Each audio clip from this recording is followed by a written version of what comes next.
ভোটের আগে বাংলার সাধারণ মানুষের কোটি কোটি টাকা খরচ করে নিজেদের প্রচারের সিনেমা বানালো মমতা সরকার। তোলামূল নেতা রাজ চক্রবর্তীর পরিচালিত সিনেমা লক্ষ্মী এলো ঘরেতে ঢাকঢোল পিটিয়ে নিজেদের সরকারের প্রচার। সিনেমায় একের পর এক ঢপ, প্রকল্প নিয়ে চরম মিথ্যাচার। এই 58 মিনিটের সিনেমায় যে প্রকল্পগুলির কথা বলা হয়েছে জানেন কি? সেই প্রকল্পগুলির সিংহভাগই কেন্দ্রীয় সরকারের। সিনেমায় বলা হয়েছে তৃণমূল সরকার নাকি বাংলার মানুষের জন্য প্রচুর টাকা খরচ করে। চলুন দেখে নিই স্টিকারিং এর আসল গল্প।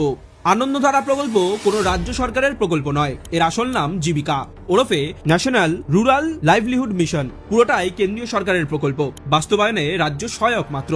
আর শুধু আনন্দধারাই নয়, এই রাজ্যে প্রায় সব কেন্দ্রীয় প্রকল্পের ক্ষেত্রেই একই প্যাটার্ন। খাদ্যসাথী, বাংলার গ্রামীণ সড়ক যোজনা, বাংলার বাড়ি, মিশন নির্মল বাংলা, সব প্রকল্পের টাকাই আসে কেন্দ্র থেকে। তাই যতই সিনেমা বানান না কেন মাননীয়া, আর আপনার ভাইপো যতই সিনেমার প্রমোশন করুক, বাংলার মানুষকে আর বোকা বানানো যাবে না। সবার হাতে এখন স্মার্টফোন আছে, সবাই জানে সত্যিটা কি।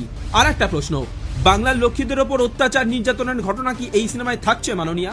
আরজিকর, সন্দেশখালী, কসবা ল কলেজের ঘটনা লক্ষ্মী এলো ঘরেতে নেই কেন? বাংলার লক্ষ্মীদের ঘরে যে তোলামুলি হায়নারা ঢুকে পড়ছে তা নিয়ে কিছু বলতে পারবেন মাননীয়া? লক্ষ্মী এলো ঘরে সিনেমার নাম দারুণ দিয়েছেন, কিন্তু আদতে লক্ষ্মী কাদের ঢুকলো? দুর্নীতি করে, চাকরি চুরি, কয়লা চুরি করে লক্ষ্মী নিজেদের ঘরে ঢুকিয়েছে তোলামুলি চোরেরা।